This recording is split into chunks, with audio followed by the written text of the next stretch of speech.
કોંગ્રેસ અધ્યક્ષ મલ્લિકાર્જુન ખડગેના વિવાદાસ્પદ નિવેદન બાદ ગુજરાતના રાજકારણમાં ભારે ગરમાવો આવ્યો છે। પાટણમાં ભાજપ દ્વારા આ મુદ્દે આકરા પ્રહાર કરવામાં આવ્યા છે।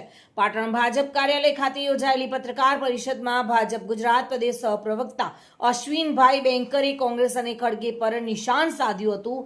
તેમણે જણાવ્યું હતું કે ગુજરાતની જનતાને અભણ અને મૂર્ખ ગણાવતું નિવેદન અત્યંત નિંદનીય છે અને ગુજરાતના ગૌરવ પર સીધો પ્રહાર છે। જો કે ભાજપ આગેવાનોનો દાવો છે કે આવનારી ચૂંટણીમાં ગુજરાતની જનતા કોંગ્રેસને જડબાતોડ જવાબ આપશે। આ નિવેદન બાદ રાજકીય માહોલ વધુ ગરમાયો છે। 83 વર્ષની જેફ ઉંમરે ગુજરાતની તેમની અપમાનિત કરવાની જે અંદરની વિભાવના હતી એક જાહેર સભામાં કેરળમાં તેમણે વ્યક્ત કરી છે।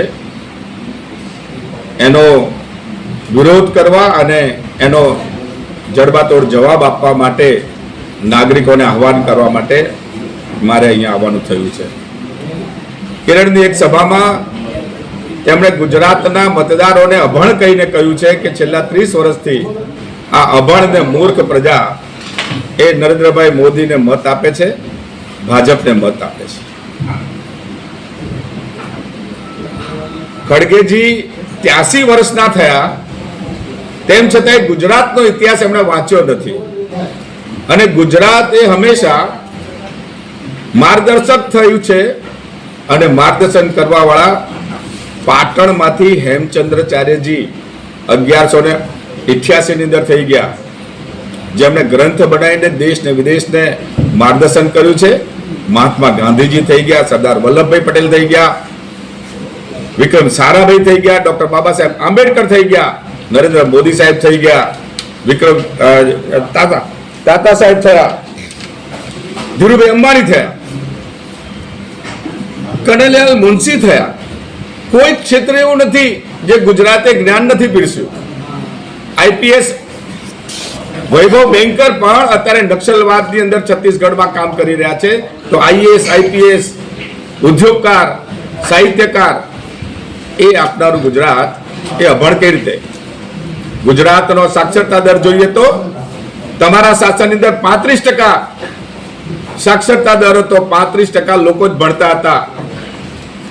ભારતીય જનતા પાર્ટીની સરકારના પ્રયત્નોથી આજે 89% સુધી પ્રાથમિકની અંદર રેશિયો થયો છે અને ઓવરઓલ 84% એ સાક્ષરતાનો દર થયો છે।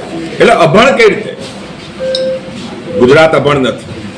એનાથી પણ વધારે વાત કરીએ તો એક સભામાં એવું બોલ્યા કે કુરાનનો હવાલો આપીને, હું મુસ્લિમ મિત્રોને કહેવા માંગીશ કે કુરાનમાં આવું લખ્યું છે કે કેમ, કુરાનનો હવાલો આપીને કહે છે કે નમાજી નમાજ પડે અને જો સાપ નીકળે તો નમાજ પડવાનું છોડી દે, પરંતુ સાપને મારી નાખવો પડે। અને સાપ છે ભાજપ અને આરએસએસ।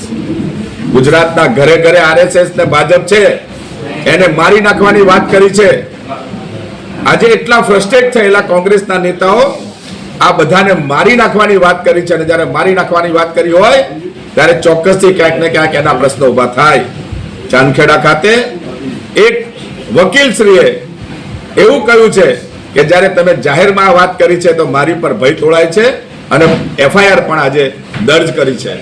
તો એ રીતે દેશની રાજનીતિ કરવા માટે વિરોધ પક્ષમાં તમને જનતા કહે છે તો વિરોધ પક્ષનો પણ તમે પદ નથી લેવા માંગતા અને માત્ર વાંઝ્યો વિરોધ અને એક સમાજને તમારે સાથે રાખવાની નેમ છે, તો આ બહુમતી સમાજ માટે શું? દિગ્નેશ સુથાર સાથે bureau report, today Gujarati news.